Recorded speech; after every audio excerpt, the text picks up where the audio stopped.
Mga kalabs, maayong hapon. So yan, magato di tag merienda kay papang mga kalabs. Kay ganing hapon na. Nya may siya kabalong matod kog merienda mga kalabs. So inyo nakita mga kalabs, yan. Wala pa jud na traktor ang kaumahan ni Tatay Tibbs. So yan ang giuna pa lang ni Papa og traktor. Kay ang mutanganan og similya or kana ganing para sa sabod mga kalabs atong atuon sa Papa mga kalabs. Yan, nilibot ko mga kalabs kay dito man gud dapat dito ko moagi na ay pilapil na ay na gipanghampilan na. So pag gipanghampilan na lisod na siya agian, luoy pud ang mga hampil ug ato tong tasak-tasakan. So yan, naraingani ka cute ang pilapil gagmay kay mga kalabs. Hulog ko ani ron na hulog jud ta. So yan, tras papang naka uy.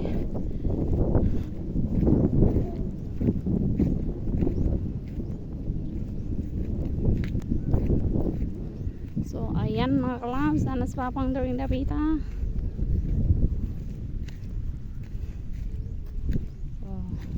Maning saburan mga kalabs mo na iyang giuna. So yan, mo na iyang giuna mga kalabs, mo na iyang giuna og traktor. So namalas Papa nangumutang aning kuan para mahampilan. So mo ni iyang ginakuan mga kalabs, maintain kay tatay, maintainer. Yan nakaw uy, wala ko kasabot sa imong giingon nga motuyok di ay gani nakapilapil.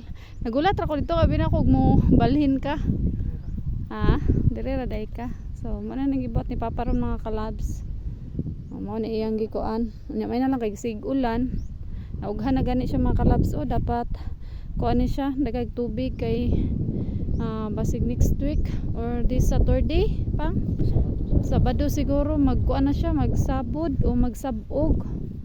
O ingana na. Yan. So land prep is here. So yan. Diri ra ko tindog-tindog na ko mga kalabs.